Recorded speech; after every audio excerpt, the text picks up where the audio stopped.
গণভোটে হ্যাঁ ভোট মানে তত্ত্বাবধায়ক সরকার ও নির্বাচন কমিশন গঠনে সরকার ও বিরোধী দল একসঙ্গে কাজ করবে।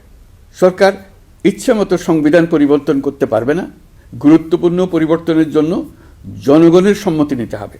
এতে আরও বলা আছে, বিরোধী দল থেকে ডেপুটি স্পিকার ও সংসদের গুরুত্বপূর্ণ কমিটির সভাপতিরা নির্বাচিত হবেন। একজন ব্যক্তি সর্বোচ্চ 10 বছরের বেশি প্রধানমন্ত্রী থাকতে পারবেন না। বিচার ব্যবস্থা স্বাধীনভাবে কাজ করবে।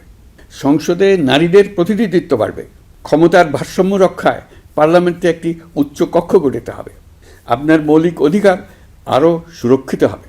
রাষ্ট্রভাষা বাংলার পাশাপাশি অন্যান্য জাতিগোষ্ঠীর ভাষাও সাংবিধানিকভাবে স্বীকৃতি পাবে। দণ্ডপ্রাপ্ত অপরাধীকে রাষ্ট্রপতি ইচ্ছামতো ক্ষমা করতে পারবেন না। সব ক্ষমতা একজন প্রধানমন্ত্রীর হাতে থাকবে না। এবং এরকম আরও কিছু গুরুত্বপূর্ণ প্রস্তাব এর মধ্যে রয়েছে। আমি আপনাদের সকলের প্রতি আহ্বান জানাই, আগামী নির্বাচনে গণভোটে অংশ নেন। রাষ্ট্রকে আপনার প্রত্যাশা মতো গড়ে তোলার জন্য হেঁতে সিল দেন। নতুন বাংলাদেশ গড়ার চাবি এখন আপনার হাতে। হেঁতে সিল দিলে নতুন বাংলাদেশ গড়ার দরজা খুলে যাবে।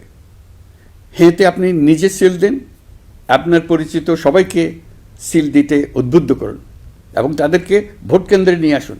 দেশ পাল্টে দিন।